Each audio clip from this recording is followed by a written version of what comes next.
Pastor, irmãos, abra sua Bíblia em 2 Timóteo, capítulo 2.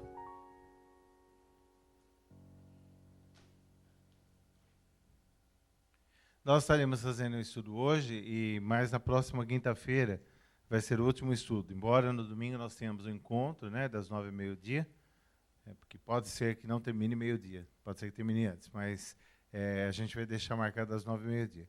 Tá? E hoje nós vamos estar falando de 2 Timóteo, capítulo 2. Nós vamos terminar esse capítulo e vamos falar algumas coisas que Deus colocou aqui no meu coração, né? Vamos fazer uma oração? Vamos ficar em pé, irmãos? Vamos orar? Depois a gente senta aí. Senhor, nós estamos à Tua presença, Senhor. Nós te agradecemos, ó Pai, por todas as bênçãos. Te louvamos, Senhor, por tudo que o Senhor tem feito por nós, ó Pai.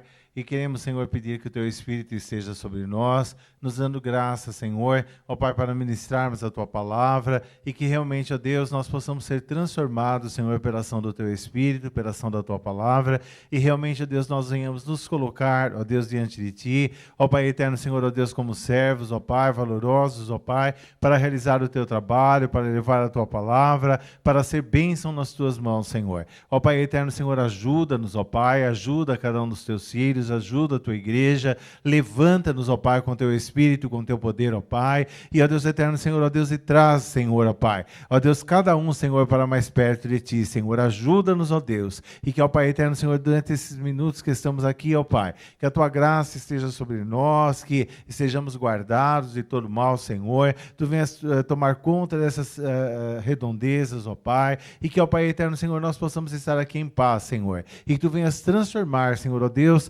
esse bairro, ó Pai, pela ação do Teu Espírito, pelo Teu poder, ó Deus. Fica conosco, Senhor, te pedimos em nome de Jesus. 2 Timóteo 2, versículo 14 em diante, diz assim: Traze estas coisas à memória, ordenando-lhes diante do Senhor que não tenham contendas de palavras que para nada aproveitam, e são para a perversão dos ouvintes. Procura apresentar-te a Deus aprovado, como obreiro, que não tem de que se envergonhar, que maneja bem a palavra da verdade. Mas evita os falatórios profanos, porque produzirão maior impiedade. E a palavra desses roerá como gangrena, entre os quais são Himeneu e Fileto, os quais se desviaram da verdade, dizendo que a ressurreição já era feita e perverteram a fé de alguns. Todavia, o fundamento de Deus fica firme, tendo esse selo: o Senhor conhece os que são seus, e qualquer que profere o nome de Cristo, aparte-se da iniquidade. Ora, numa grande casa, não somente há vasos de ouro e de prata, mas também de pau e de barro, uns para honra, outros, porém, para a desonra.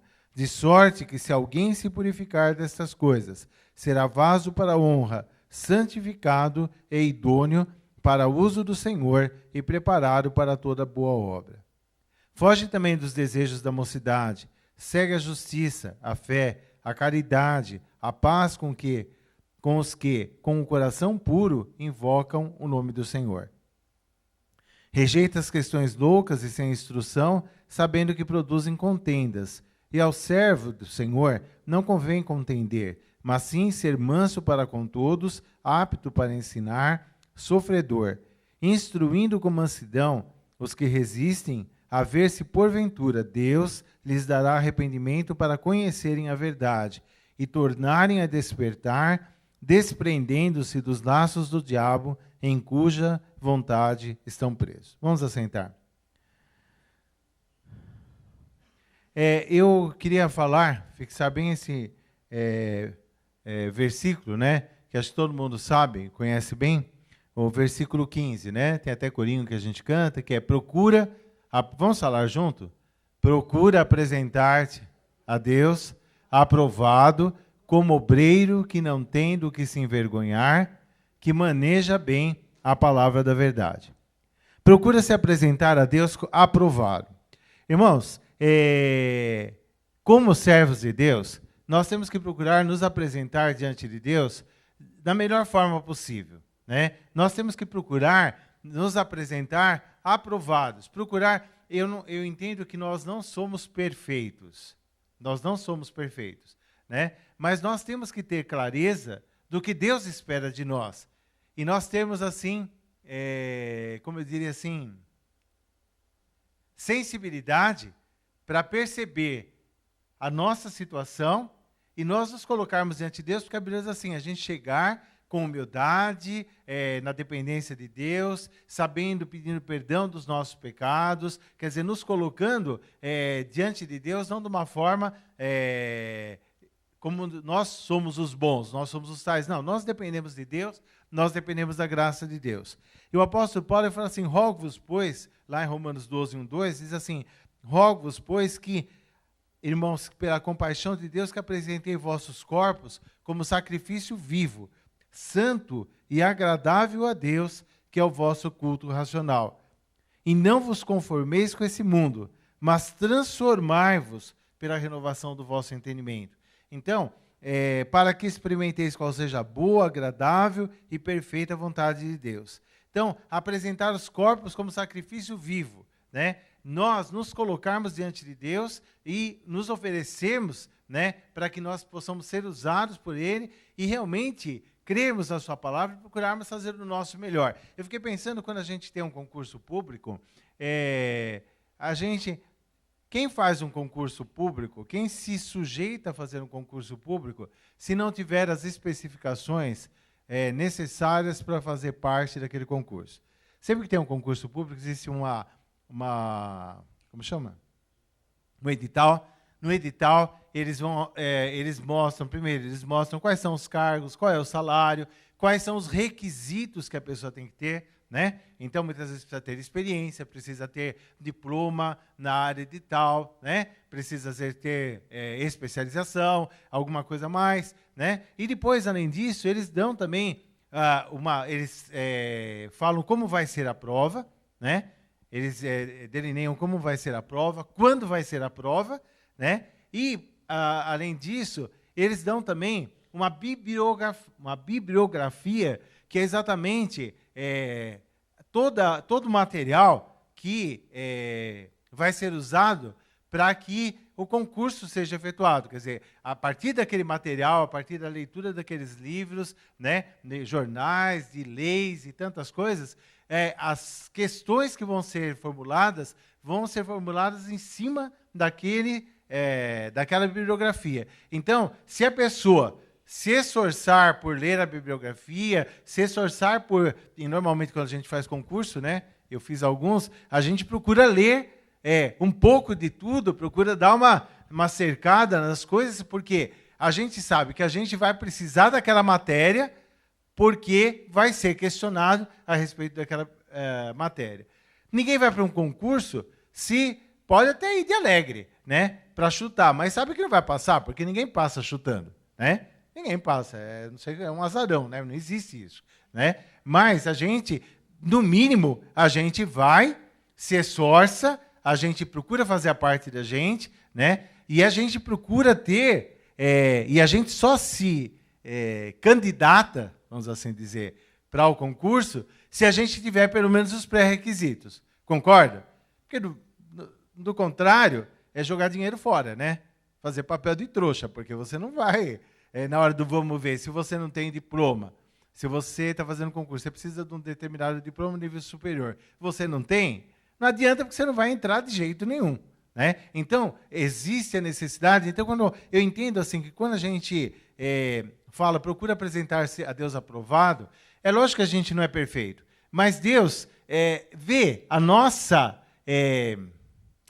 vamos dizer assim, o nosso desejo de nos encaixarmos dentro do padrão de Deus. Eu não sei se todo mundo consegue entender isso. Quer dizer, no sentido de que Deus deu a bibliografia. Qual que é a bibliografia? A palavra de Deus. São 66 livros, né? 39 do Velho Testamento, 27 do Novo Testamento. Essa é a bibliografia básica do cristão. Certo? Está aí a bibliografia. Deus, ele preparou para a gente também nós somos preparados na medida que nós nos entregamos nas mãos de Deus, nós ouvimos a voz do Espírito Santo, que é o pedagogo, e nós nos deixamos ser modificados pela ação do Espírito Santo de Deus na nossa vida, né? Então, ninguém aqui, se eu perguntar aqui, ninguém aqui está pronto e perfeito, aprovado, totalmente aprovado diante de Deus. Mas nós temos que estar cobertos pelo sangue de Cristo, porque o sangue de Cristo nos purifica do nosso todo pecado. Nós temos que entender que nós estamos buscando e nós estamos caminhando na direção daquilo que nós já aceitamos Jesus, nós cremos na palavra de Deus e nós estamos procurando fazer o nosso melhor. Vida cristã não é uma coisa que a gente empurra com a barriga, mas é uma coisa de seriedade com Deus. É seriedade com Deus. E se você quer ser aprovado, você precisa se esforçar por fazer aquilo que Deus, se encaixar dentro do padrão que Deus tem como necessário para que você possa ser bênção nas mãos de Deus. E a gente, ao longo da vida, a gente é trabalhado, né? A gente é trabalhado por Deus. Passa muitas vezes por tantos problemas, tantas coisas, para ser trabalhado, para a gente chegar naquilo, né? Ser moldado para chegar naquilo que Deus quer que nós chegamos. Bom, e há uma coisa importante, como é importante que a gente tenha...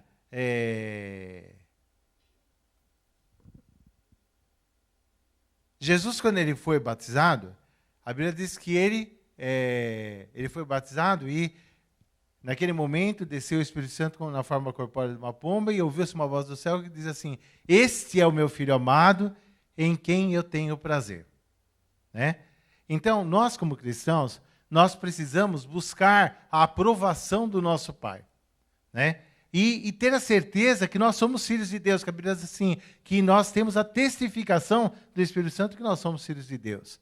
Então, cada cristão tem que buscar isso, de ter certeza, de ter essa testificação do Espírito Santo dentro de si, confirmando que é de Deus, que ele é de Deus, e nós temos que procurar, assim, analisar sempre, será que o meu modo de ser, será que a minha vida, será que as minhas atitudes são atitudes que dão prazer para Deus?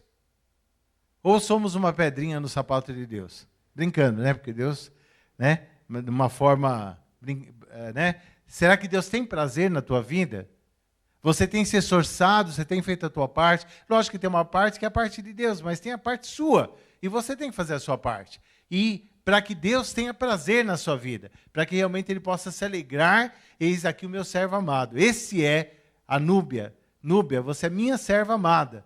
E você sentir isso de Deus, essa confirmação de Deus, isso é algo que faz com que você consiga ir para frente, consiga fazer a obra de Deus, consiga render mais, né? Porque se deixar ser usada por Deus, porque você procura fazer a vontade de Deus. Ele fala assim, como obreiro que não tem de que se envergonhar, a segunda parte. Nós temos que ter uma conduta sóbria, uma conduta honesta, pureza, ser objetivos no trabalho, ter um propósito sólido. E a Bíblia fala assim, no versículo 19, todo o fundamento de Deus fica firme, o Senhor conhece os que são seus, e qualquer que profere o nome de Cristo, aparte-se da iniquidade. Como cristãos, nós temos que fugir da iniquidade. A Bíblia diz assim, sede santos, porque eu sou santo. Né? E nós, todos nós temos uma história de vida que é como uma história, né? Antes de Cristo, a datação da história. Antes de Cristo e depois de Cristo. Antes de Cristo, você pode ser o pior pilantra. Tá? Você pode ter feito as coisas mais escabrosas. Mas, depois de Cristo, pressupõe que você está num processo de transformação. E pressupõe que você está buscando fazer a vontade de Deus. Você está buscando ser santo. Você está buscando, né, ser transformado pela renovação do vosso entendimento, e é algo que tem que ser constante na vida do crente. Não é só simplesmente aceitar Jesus e estar no banco da igreja e acabou, não. Mas é realmente uma mudança, tem que haver uma mudança de valores, mudança de padrões de vida, para que Deus possa ser glorificado na nossa vida, né? Então nós temos que ter, antes de nós termos a Cristo, realmente, o que foi. Mas e agora, depois de Cristo? Qual tem sido a nossa caminhada? O que nós temos feito? Existe objetivamente, existe uma melhora, existe uma transformação, e não quer dizer que a gente, porque tem a Cristo, que a gente é perfeito. Não, a gente cai, levanta, a gente vai ter problemas, mas a somatória, né, de todas essas situações tem que ser positiva, você tem que estar melhorando, você tem que estar chegando mais perto de Deus, você tem que estar conhecendo mais a Deus, você tem que estar sendo transformado para a glória de Deus. E é muito importante que a gente tenha, ele fala assim, ser como obreiro que não tenha do que se envergonhar. Porque, irmãos, como líderes na igreja, como cristãos e como líderes, né? Porque a Bíblia fala, a gente está falando para um curso de liderança, mas nós, todos cristãos, independente de termos cargo ou não na igreja, nós somos chamados para ser o quê? Reis e sacerdotes. Isso envolve liderança espiritual, certo ou não? Lógico que temos os cargos na igreja, mas todos nós temos uma liderança espiritual. E Deus se preocupa, e Deus quer que nós sejamos santos, por quê? Porque nós vamos, nessa liderança, nós somos o quê? Nós estamos na berlinda, nós estamos dando a nossa cara para bater, né? E o nosso comportamento, o nosso modo de ser, vai fazer... como que assim, é um modelo para que outros possam seguir. Se eu faço as coisas tudo errada, se eu não dou valor para a palavra de Deus, se eu acho que fazer as coisas de qualquer jeito, empurrar com a barriga, eu vou na igreja quando eu quero, eu faço do jeito que eu quero, não estou nem aí, porque, sabe, isso você está, como dizer assim, você vai ser um multiplicador de atitudes erradas. E a Bíblia diz assim, sede santos porque eu sou santo, e Deus espera que, como alguém que está na frente, você possa dar o seu melhor. Para que você possa reproduzir, para que as pessoas possam olhar em você e possam, vamos dizer assim, ver Cristo em você, né? E ter uma atitude melhor, e não o contrário. Então, por isso que é muito importante que nós, como diz aqui a palavra, que não tenhamos do que nos se envergonhar. Será que todos somos perfeitos? Não, né? Temos problemas, temos, mas é muito importante que se a gente tem coisas erradas, se a gente vem para Cristo e tem situações anômalas, complicadas, tem o que se diz na gíria, os rolos na nossa vida, a gente tem que, através do poder de Deus, desenrolar tudo. E pôr ordem na casa. Porque isso é uma coisa importante para quê? Para que a gente possa ter uma vida espiritual adequada e o nome de Deus possa ser glorificado na nossa vida, né? Uma outra coisa que também eu acho importante é que a gente tem que ter cuidado também, não só com as nossas atitudes, mas também com aquilo que preenche a nossa mente. Do que a nossa mente está cheia. Jesus falou que do que há abundância no coração, a boca fala. O que tem no teu coração? Né? Não é o coração aqui, o órgão muscular que bomba sangue, mas é na sua cabeça mesmo, né? Na sua mente. O que você tem? Do que você enche a tua cabeça? Né? Tem muita gente que vive de fofoca, né? Vive sabe toda a vida dos atrizes, todas as fofocas dos atrizes, sabe tudo que acontece com o futebol, sabe de tudo. Se teve um acidente, se teve a última catástrofe, sabe tudo nos mínimos detalhes. Mas quando você vai falar de Deus, a pessoa não tem muita... Ai, não sabe, eu não sei, de Bíblia esquisita, assim, eu gosto, é uma bênção, sabe? Mas eu não consigo entender nada, não é difícil, eu não tenho vontade, é chato de ler, né? Pega isso daqui, eu leio, sabe? Me dá um sono, ai. Mas, assim, está aceso para tudo que não é bom. Mas para a Bíblia, para as coisas de Deus, é uma ligação. Então, nós temos que ter cuidado, porque como crentes, como cristãos, nossa mente tem que estar cheia de Deus.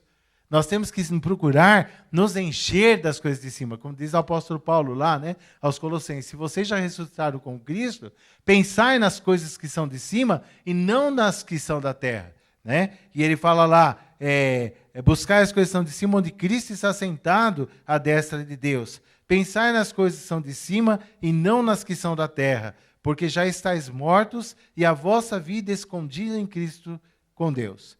Quando Cristo, que é a nossa vida, se manifestar, então também vos manifestarei com Ele em glória. Podemos ler o capítulo todo, mas a tônica do que o apóstolo Paulo quer dizer é que nós temos que ter a nossa mente em Cristo. Mas aí todo mundo vai assim, mas não dá, né? Eu trabalho, eu vou ficar lá no meu trabalho, eu estou atendendo, eu estou pensando nas coisas de Deus, eu estou fazendo um projeto lá arquitetônico, eu estou pensando em Deus, eu estou fazendo uma auditoria, né, Luciano? Eu estou lá. Não, é isso mesmo. É isso mesmo. Deus é a coisa mais importante para nós. E a vontade de Deus, o que Deus é para nós, perpassa toda a nossa profissão. Né? O Davi é um advogado. Ele vai advogar, ele aprendeu a advogar, mas ele vai procurar advogar dentro dos parâmetros que Deus, de forma que o nome de Deus possa ser glorificado. Ele não vai fazer algo que seja totalmente, ele vai advogar uma causa totalmente contrário àquilo que seria o padrão de Deus. Se for para fazer uma coisa desse tipo, a melhor coisa que ele tem de fazer é simplesmente falar assim, não, eu não quero.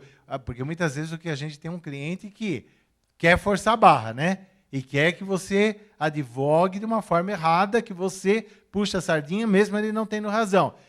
Ele vai ter que ter, porque ele é servo de Deus antes de tudo. Então, eu acho que cada um de nós, dentro da nossa profissão, existe um modo, e é interessante que é uma coisa que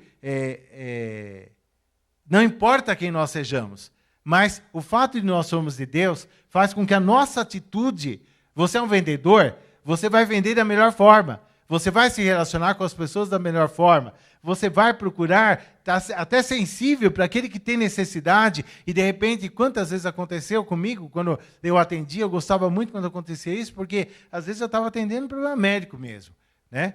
Mas de repente surgia alguma coisa ali na conversa que Deus levava para usar, para falar, muitas vezes terminava a consulta orando para a pessoa, né? E pessoas foram libertas, foram transformadas por essa atitude. Eu não deixei de fazer a minha parte como profissional, mas o que eu fiz foi além daquilo que se esperava como profissional. Porque eu sou servo de Deus, e Deus queria me usar. Então percebe, onde quer que nós formos, a gente tem que fazer a nossa luz brilhar. E Deus tem que ser glorificado através das nossas atitudes. Eu faço o meu melhor para que o nome de Deus seja glorificado. Eu faço o meu melhor para que as pessoas olhem para mim e vejam que eu sou diferente. Não porque eu sou bom, mas porque a glória de Deus tem o cheiro de Cristo, né? Tem o perfume de Cristo, tem algo que faz com que você seja diferente. Então,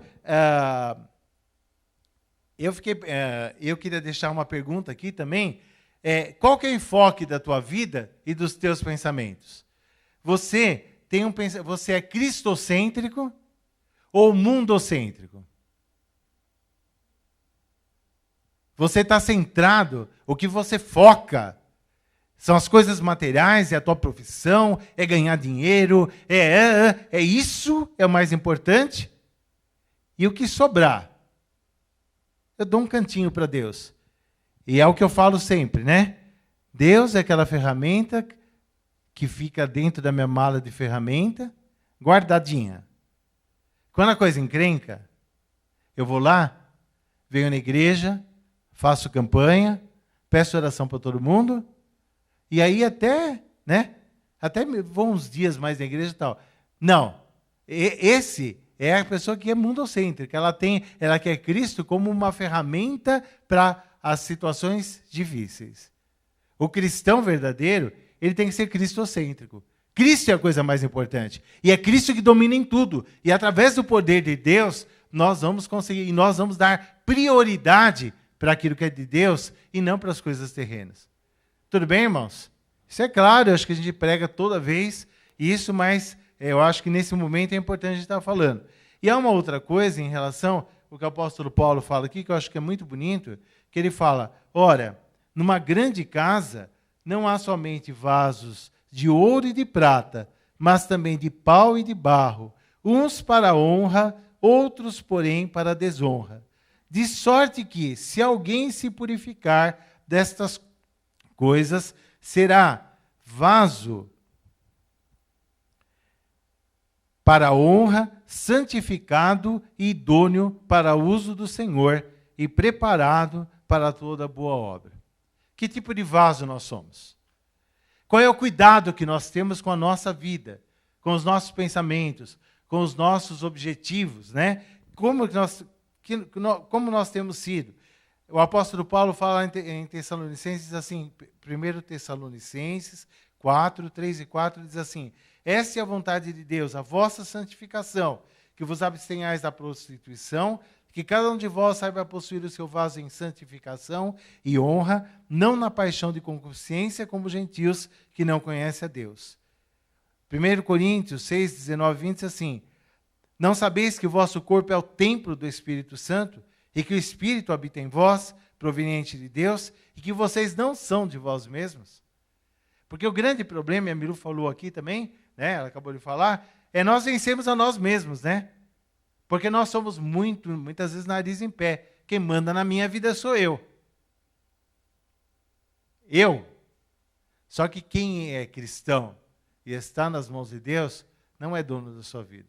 Ele passou por procuração para Deus. Então nós não somos de nós mesmos. E nós temos que procurar negar a nós mesmos para que Cristo venha viver em nós, né? Eu fiquei pensando, né? E todo mundo conhece a história, a gente não precisa entrar muito em detalhe, mas eu acho que um exemplo assim muito bonito, né? E que encaixa muito aqui é o exemplo de Daniel, né? Daniel, ele era da família real, ele e os seus amigos eram da família real, né? Eles viviam no palácio, né? E eles foram levados cativos para a Babilônia para que eles pudessem eles foram levados cativos, né? Mas eles foram escolhidos a dedo porque eles tinham uma linhagem, eles eram bonitos, eram pessoas, vamos dizer assim, de um extrato melhor da sociedade, né?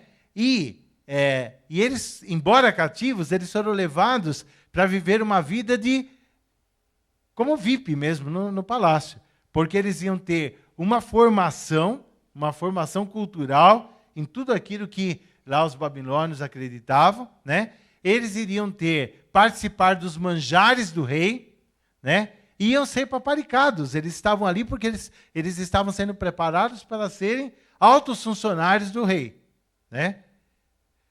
E, no entanto, Daniel, teve muitos outros que foram e que talvez fizeram tudo que os outros fizeram, tudo que era para fazer, mas eles intentaram não se contaminar com a comida do rei, porque eles sabiam que aquilo era oferecido aos ídolos.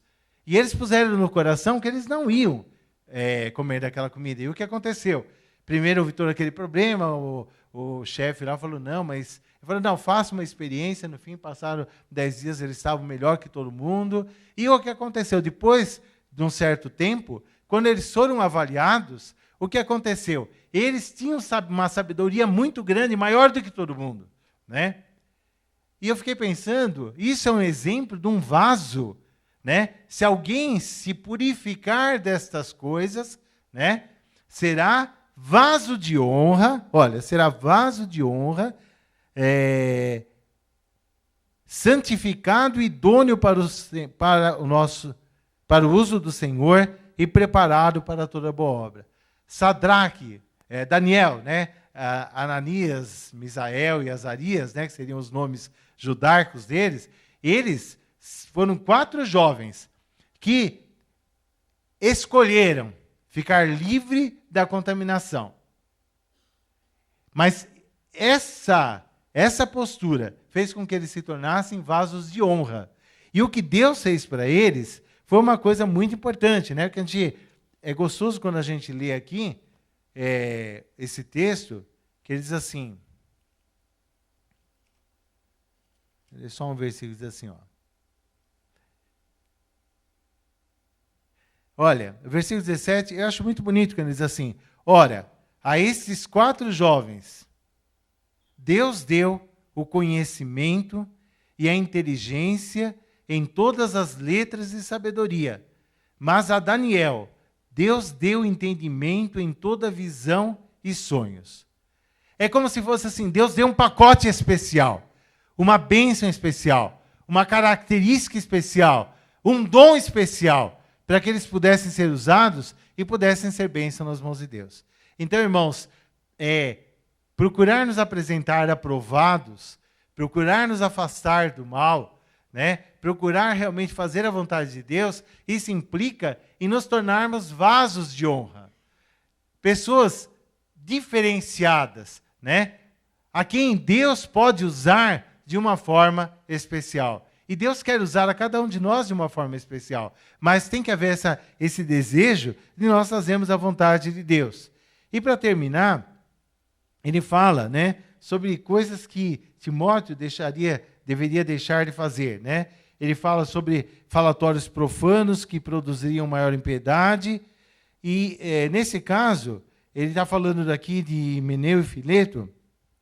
Eram homens que eles estavam propagando uma ideia que não haveria ressurreição do corpo, né? Não haveria ressurreição como Jesus ressuscitou e nós também ressuscitaremos.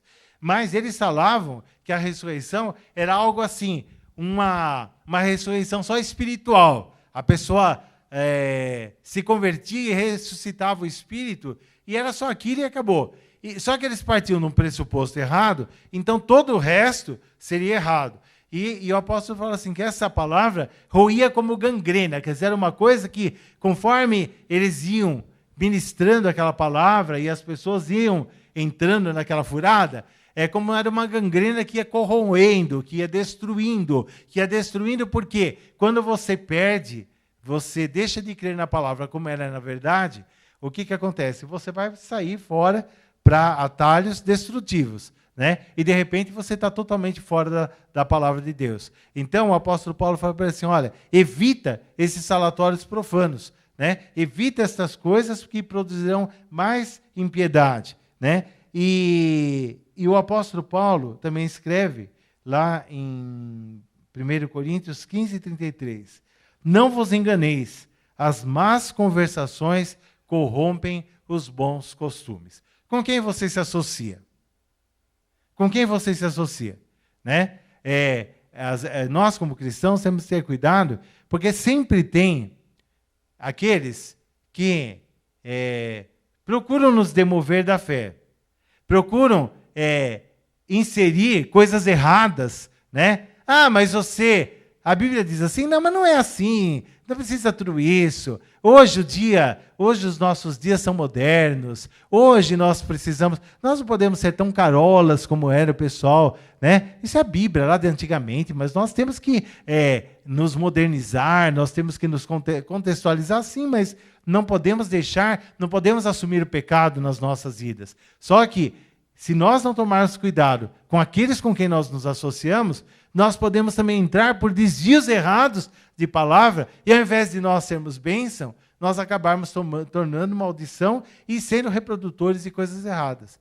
Então, temos que procurar evitar as coisas erradas, evitar aqueles que torcem a palavra, evitar aqueles que querem fazer o evangelho, querem baratear o custo do evangelho, né, no sentido de que não precisa santificação, não precisa separação, você pode levar de qualquer jeito. Se nós assumirmos isso, nós corremos o risco de distanciarmos de Deus. Ele fala também sobre fugir dos desejos da mocidade. Timóteo era jovem, né? E ele fala assim, olha, fugir prazeres sexuais, o desejo do proibido, né?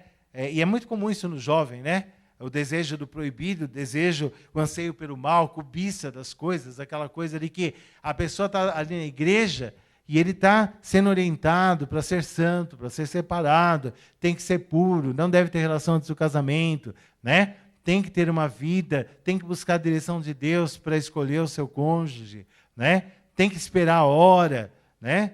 Não pode, né? Não deve se assentar na roda dos escarnecedores, não deve beber, não, e você fala, e você ensina, e você fala, e você ensina, né?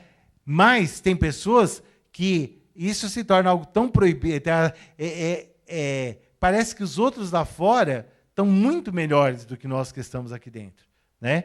E nós temos que, o apóstolo Paulo fala assim, foge dos desejos da mocidade. Você tem que fugir dos desejos da mocidade porque você encontra em Deus uma coisa mais importante. Porque Deus é mais importante na sua vida. Infelizmente, nós mesmos cristãos hoje, como igreja mesmo, nós temos muitas pessoas que elas vivem uma vida paralela. Elas estão na igreja, né? Mas elas têm o seu mundinho, elas têm o seu jeito de ser. Elas querem fazer uma média, né? Uma média entre o que é a palavra e tentar viver também o que o mundo lá fora vive.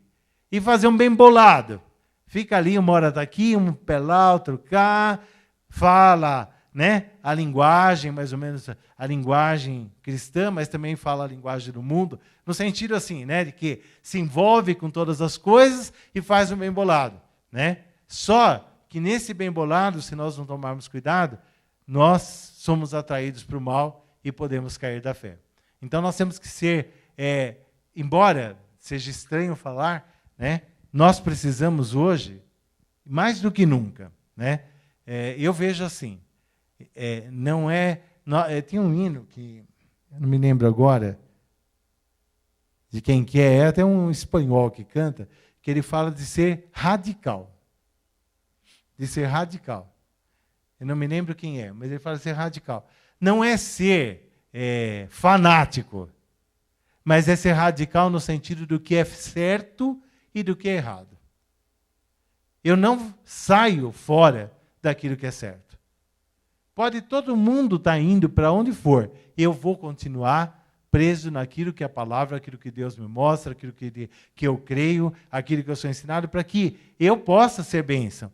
E tem muita gente hoje que não quer ser radical, quer ser eclético, quer fazer o bem bolado, só que é muito mais... O risco é muito grande dessa pessoa vir a cair e ser destruída por Satanás. Se envolve com tantas coisas, quando vai ver, já a palavra de Deus, as coisas de Deus, já parece que não tem tanto valor, não é bem assim. Então, temos que ser radicais, temos que procurar radicais na nossa fé, naquilo que a gente crê, batalhar pela fé, como a gente falou no outro estudo, porque, principalmente nos dias de hoje, irmãos, os valores da nossa sociedade mudaram totalmente, né? Então, se o Davi e a Núbia não forem radical com a Rafaela, quando ela chegar na adolescência, antes dela chegar na adolescência, ela pode estar num grupo de pessoas que ela pode, é muito normal escolher o que ela vai ser. Não é? Ela pode ser tudo. Não é? Não tem... a norma do nosso mundo hoje, por exemplo, em termos de sexualidade, né? Pode ser o que você quiser. Né? Já inventaram tantas possibilidades, né? Uma coisa que é só... macho e fêmeas criou, hoje pode ser de tudo, né? Tem as mais formas variadas de maluquices que o diabo inventou. Então, ou nós somos radicais e voltamos para a palavra e preservamos os valores de Deus, ou então nós vamos entrar numa grande furada. Então nós temos que ter muito claro isso, quando o apóstolo fala de fugir, né? De fugir, porque realmente nós estamos vivendo num mundo totalmente corrompido. Mas nós temos a palavra aqui, que é a palavra de Deus. E essa é o parâmetro. Essa é daqui que as questões vão ser tiradas. É por essa palavra que você vai ser Julgado, no sentido de que você vai ser salvo ou você vai ser arrebatado ou não arrebatado, de acordo com aquilo que você estiver fazendo em relação a Deus, em relação àquilo que você faz Jesus chamado Cristo. Amém? Todo mundo concorda com isso? Eu creio que não é nada tão maluco, né? E o apóstolo Paulo fala também, rejeitar as questões doucas e sem instrução, sabendo que produzem contendas, né? Ele fala de fábulas, de velhas, né? Fábulas profanas e questões doucas, genealogias, debates acerca da lei, que são coisas inúteis. O apóstolo Paulo, eu creio que ele quer levar a gente a ter uma atitude de a gente saber filtrar o que é bom. E filtrar aquilo que é de valor para o reino. Né? E não ficar perdendo tempo com bobagem.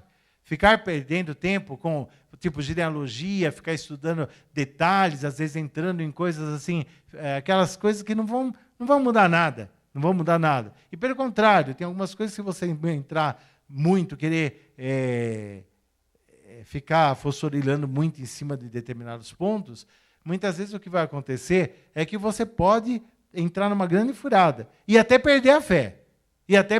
Porque o diabo começa a trabalhar, então procurar se manter na palavra e aquilo que não é, aquilo que não dá para explicar, não tem explicação, você orou, não tem explicação, você não vê uma explicação, as coisas encobertas são para Deus, esquece disso, mas viva a palavra para o dia a dia, que tem muita coisa para fazer. Não precisa entrar nesse detalhe, na minúcia, naquilo que... Porque muitas vezes nessa minúcia você acaba se perdendo.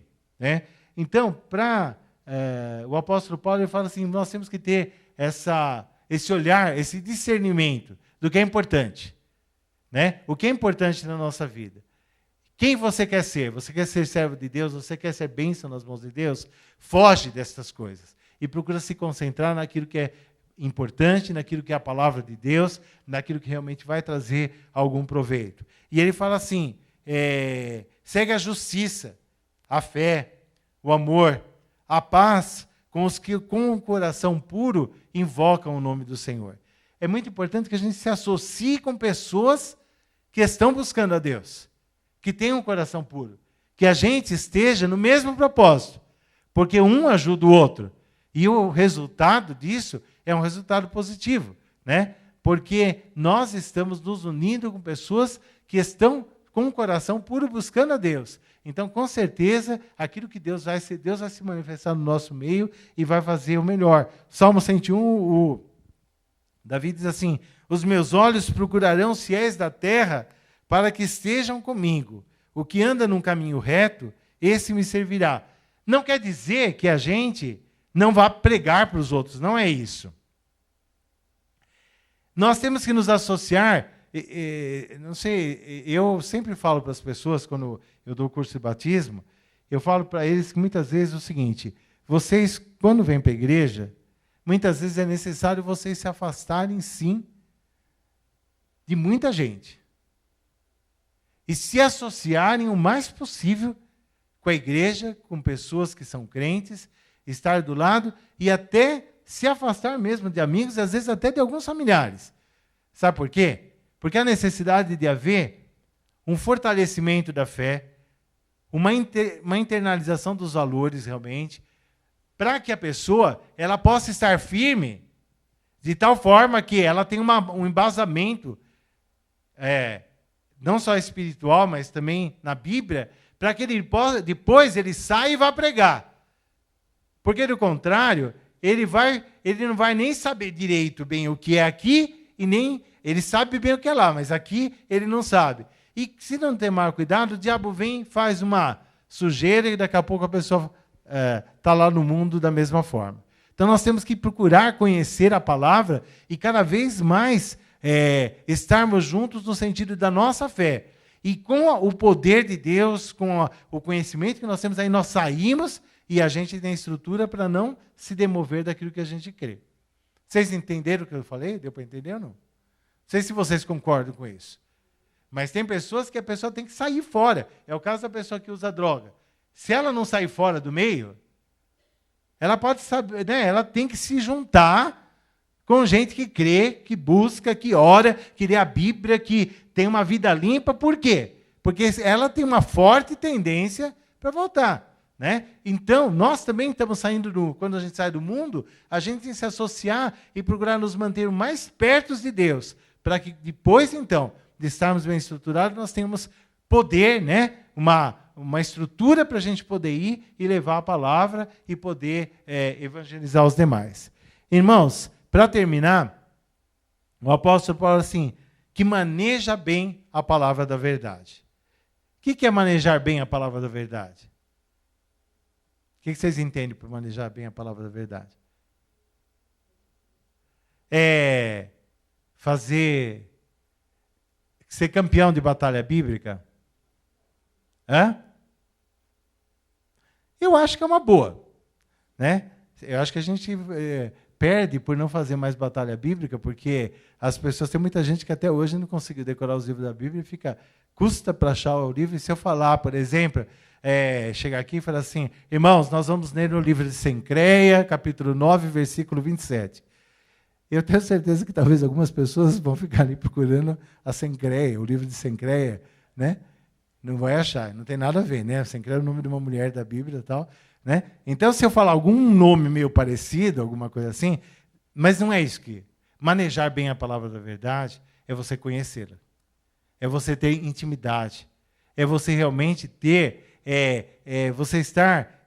na medida que você tem uma vida com Deus, na medida que você ora, na medida que você lê a palavra, na medida que você busca, você vai conhecendo o conteúdo da palavra de tal forma que você, na hora que você precisa, o Espírito Santo te faz lembrar. E só faz lembrar daquilo que a gente aprendeu, né? Eu costumo falar que eu me lembro que uma das maratonas minhas, quando eu terminei o curso de medicina, eu tinha que fazer o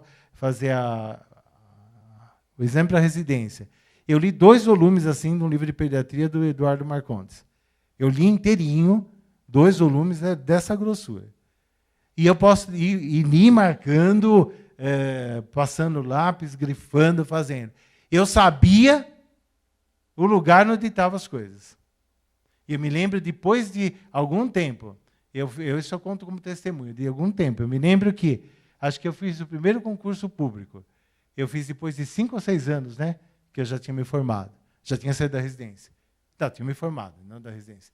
E eu me lembro que caiu uma questão, e conforme falava aquela questão, me veio a tabela que eu tinha estudado, eu me lembrei da tabela no livro e acertei a questão, obviamente, né? Então, é algo que... Mas por quê? Eu queria aprender. Eu tinha uma necessidade de aprender porque, para mim, é profissão, né? E eu sabia, eu pegava o livro, eu sabia onde estava. Eu estava numa dúvida, eu sabia que estava ali naquele cantinho, onde estava, eu ia lá e procurava, né? Eu ia lá conferir. Irmãos, e você com a Bíblia, como é? Como é que você tem manejado bem a palavra da verdade? Você tem desenvoltura? Entendeu? Eu não estou querendo aqui humilhar ninguém, né? Estou brincando, no sentido assim. Mas eu estou colocando aqui que nós, como cristãos, nós temos que desenvolver esse amor pela palavra, esse desejo de conhecer, esse desejo de procurar manusear, de saber onde está, para que o Espírito Santo de Deus possa nos usar de uma forma, o quê? Muito mais tranquila, né? Você não é aquela pessoa que você vira daqui, vira dali, vira... Hoje em dia nós temos várias facilidades, né? Eu sei muitos, né? Eu acho que a maior parte de vocês sabem também, muitos versículos de cor. Eu não sei realmente todos os endereços. Não sou o pastor João que sabia, ele agora esqueceu algumas coisas, mas ele sabia tintim por tintim, falava, ele já, era uma, né? Como chama aquilo lá? De trás, uma chave bíblica, né? Mas hoje a gente tem ferramentas excelentes. Tem a chave bíblica, e a gente tem o Google também, que você tem, às vezes eu lembro de um versículo ali, eu lembro, né? Eu só digito as primeiras 3, 4 palavras, a coisa já aparece no Google onde eu vou correndo, já pego, né? Hoje nós temos facilidades enormes, mas nós precisamos saber utilizá-las para quê? Para que Deus possa nos usar. Então, procura apresentar-te a Deus. Primeiro que a gente precisa se apresentar, né? Porque tem gente que nem querer se apresentar quer, né? Hã? Vocês concordam? Tem gente que vem na igreja só pela bênção. Não está muito aí com... Mas aquele que quer realmente servir a Deus, ele se apresenta a Deus. E procura se apresentar o quê? Aprovado. Como um obreiro que não tem que se envergonhar. Não que seja perfeito, mas é alguém que está num processo que tem um desejo ardente. Tem o seu objetivo é ser transformado. E ele está se submetendo dia após dia à ação do Espírito Santo para que ele possa ser transformado e possa chegar lá. E por último ele dizia assim, que maneja bem a palavra da verdade. Então, irmãos, que você possa ser esse obreiro aprovado. Que você possa realmente se colocar diante de Deus. Irmãos, hoje, a gente foi lá no Museu da Bíblia, né? E é interessante, assim, a gente vê coisas que... como que é o nome da menina? É Mary Jones, né? Eles contaram a historinha, eu vou falar rapidinho, mais 5 minutos eu termino, a gente olha. A história dessa moça chamou a atenção, ela era uma menina, ela não sabia ler. Não existiam Bíblias. Assim, só tinha a Bíblia do pastor na igreja, só na igreja. E essa menina, depois ela começou, mais, acho que com 10 anos, ela veio à escola para a aldeia que ela vivia lá, ela aprendeu a ler, e ela, uma das oportunidades, ela teve a oportunidade de ler a Bíblia, quando ela foi alfabetizada, ler a Bíblia dos seus coleguinhas, né, para a classe. E, depois disso, ela tinha um desejo muito grande de ter uma Bíblia. Mas não existiam Bíblias para vender. E era um custo, eles falaram que era um custo que... quanto que era? R$2.000? 2.000, né? Um custo mais ou menos, se fosse de R$2.000 a Bíblia custava. Isso era muito alto para uma pessoa que trabalha numa aldeia, né? Trabalhava ali tipo uma fazenda, uma coisa assim. E aí o que aconteceu? Ela começou a trabalhar e durante 6 anos, é isso? 6 anos, todo o dinheiro que ela pôde, ela guardou. Ela guardou porque ela tinha um desejo muito grande de ter uma Bíblia para a família dela. Né? E aí o que aconteceu? Quando ela conseguiu o dinheiro, ela tinha 16 anos. Aí ela ficou sabendo que a cidade que ela tinha que existiam Bíblias para vender, ficava a 40 quilômetros da casa dela. Hã? Era um pastor que conseguia Bíblias. Né? Ela andou esses 40 quilômetros a pé, com autorização do pai, andou esses 40 quilômetros a pé, e foi até lá na casa do pastor. E quando chegou no pastor, o pastor falou assim, infelizmente, eu não tenho Bíblias para você vender, para vender para você. Eu tenho só uma que já está aqui prometida, né, encomendada. Ele está pagando em prestação e vai pegar, acho que o mês que vem. Né, era uma coisa assim. E ela se pôs a chorar, chorou e tal, né, porque e o que eu vou fazer? Eu quero uma Bíblia, eu preciso de uma Bíblia. Né? E no fim o pastor se comoveu com a situação dela, e parece que ele conseguiria uma outra Bíblia. E, tinha também isso, a tradução que ele tinha dava para a menina, mas a outra pessoa que tinha encomendado podia ser uma outra tradução, numa outra língua, que ele falava outras línguas. Então, ele acabou se compadecendo e acabou dando a Bíblia para ela, vendendo a Bíblia para ela.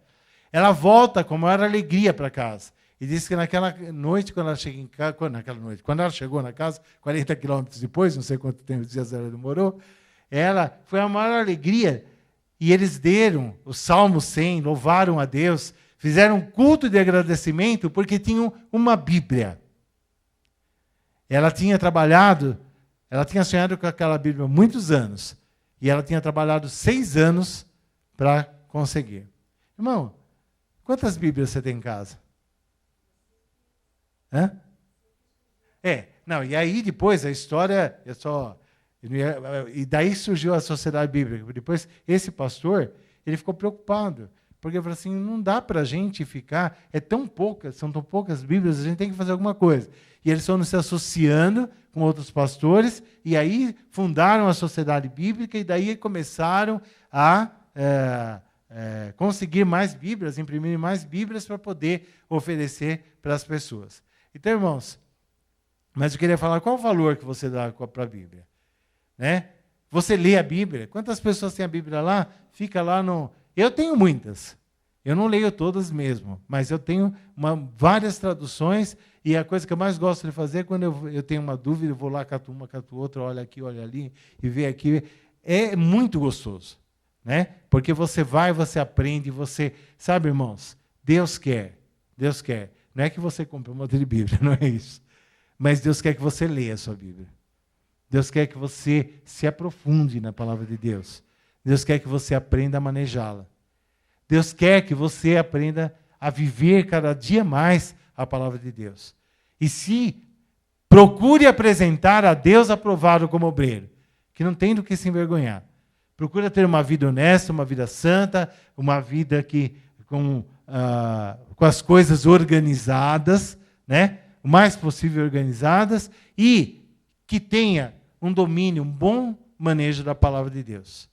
Sabe? Isso que Deus quer. E com isso, há muitas mudanças. Porque se você fizer isso, sabe o que vai acontecer? Você é um vaso de honra.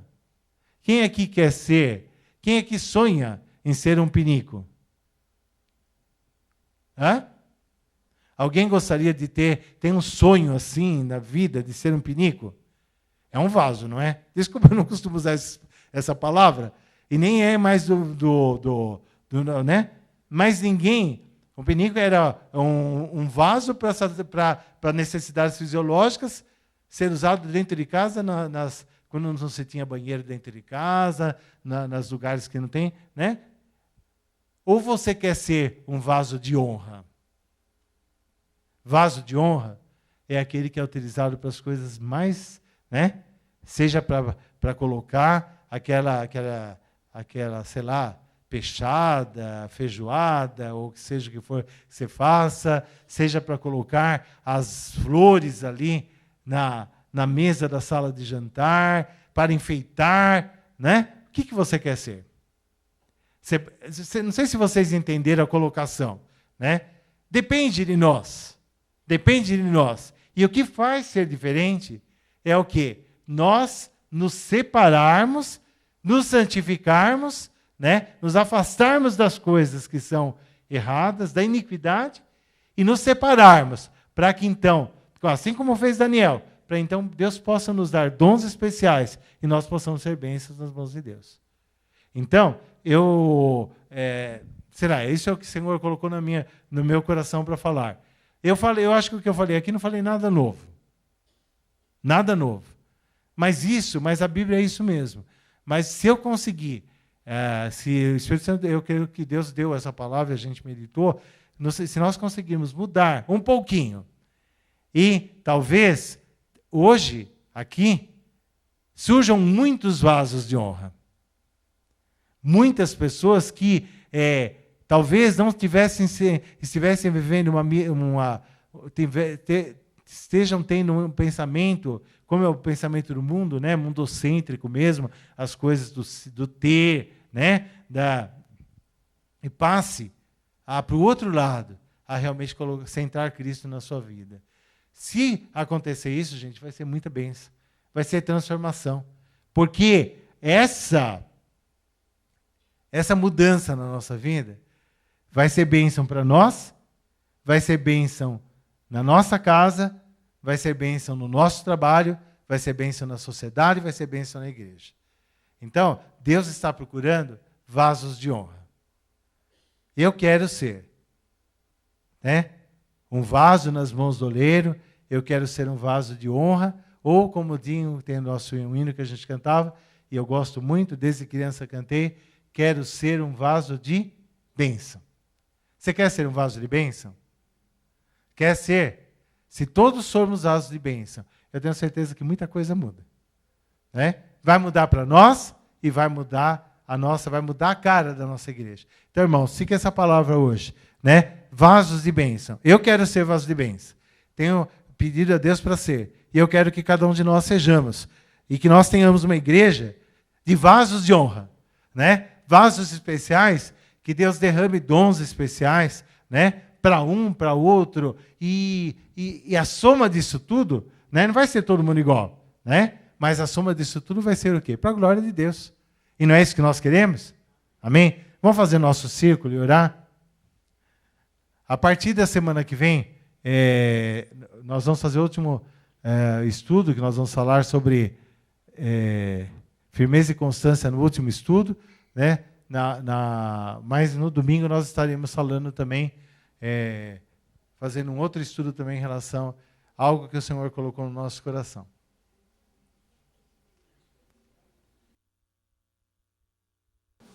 Dá aí, gente? Assim? Não tem tanta, acho que dá, sim.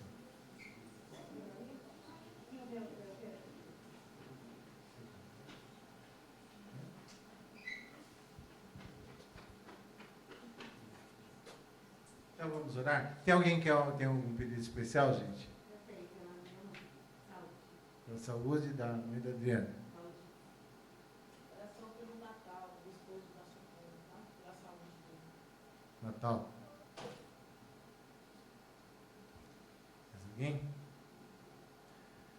Senhor, nós estamos na Tua presença, Pai, queremos te agradecer, te louvar, Senhor, porque o Senhor tem estado conosco, o Senhor tem nos abençoado, o Senhor tem sido, Senhor, ó Pai, o nosso socorro, a nossa fortaleza, o Senhor tem sido, Senhor, ó Pai, ó Deus eterno, Senhor, ó Deus, o nosso Salvador, ó Pai eterno, Senhor, aquele a quem nós podemos recorrer em todo o tempo, ó Pai. E como servos teus, nós estamos aqui na tua casa, ó Pai, nós temos trazido a palavra, e o desejo, Senhor, que nós temos, ó Pai, e creio que o Senhor tem para nós, ó Pai, e que cada um que aqui está, Senhor, verdadeiramente, ó Pai, possa se apresentar, ó Pai, aprovado como obreiro, que não tenha do que se envergonhar, que maneje bem a palavra da verdade, que possa sair, que possa fazer a tua obra, que possa ser vaso de bênção, Pai, depositários do teu poder, Pai, ó Deus eterno, Senhor, ó Deus, fontes, ó Pai,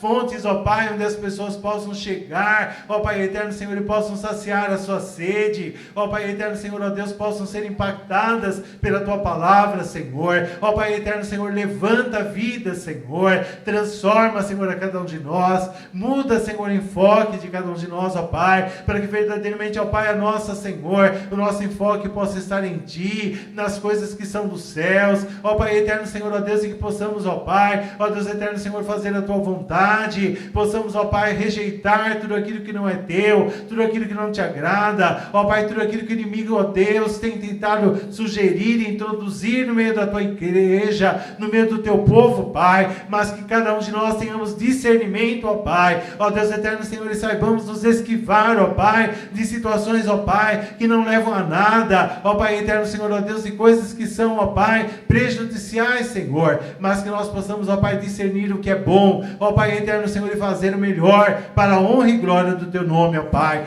Toma, Senhor, a vida de cada um dos Teus filhos, abençoe aqueles que não puderam vir aqui hoje também, ó Pai. Senhor Deus, abençoe a cada um dos Teus servos, abençoa, Senhor, ó Deus, a Tua igreja como um todo, Senhor. Pai, te pedimos, Senhor, ó Deus, também, ó Pai, pela mãe da Adriana, Senhor, visita ela, Senhor, liberta, Pai, liberta o Natal também de toda enfermidade, de todo mal, manifesta o Teu poder na vida deles, Senhor. Ó Pai eterno, Senhor, abençoa, Senhor, ó Deus, também, ó Pai eterno, Senhor, a nossa pátria, ó Pai eterno, Senhor, abençoa o nosso país, Pai, entra com providência, resolve os problemas, Pai, dá escape, Senhor, para a Tua igreja, dá escape para o Teu povo, muda, Senhor, a história, Pai, ó Deus eterno, Senhor, e que nós possamos, Senhor, ó Pai, como servos Teus, Senhor, ó Pai, estarmos firmes, fazendo a Tua obra, ó Pai eterno, Senhor, ó Deus, e não nos deixando ser, ó Pai, ó Deus eterno, Senhor, ó Deus, Senhor, ó Pai eterno, Senhor, abalados pelas coisas que estão à nossa volta, mas que, ó Pai eterno, a Tua presença nas nossas vidas,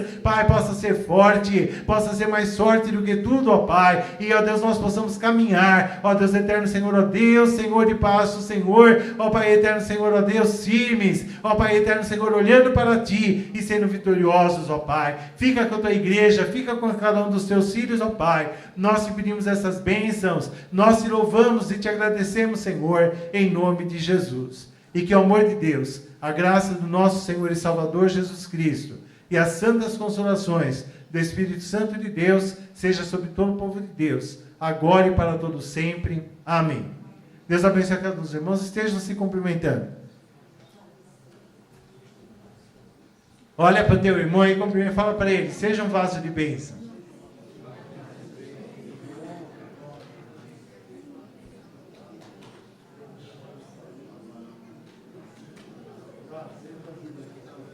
Já é.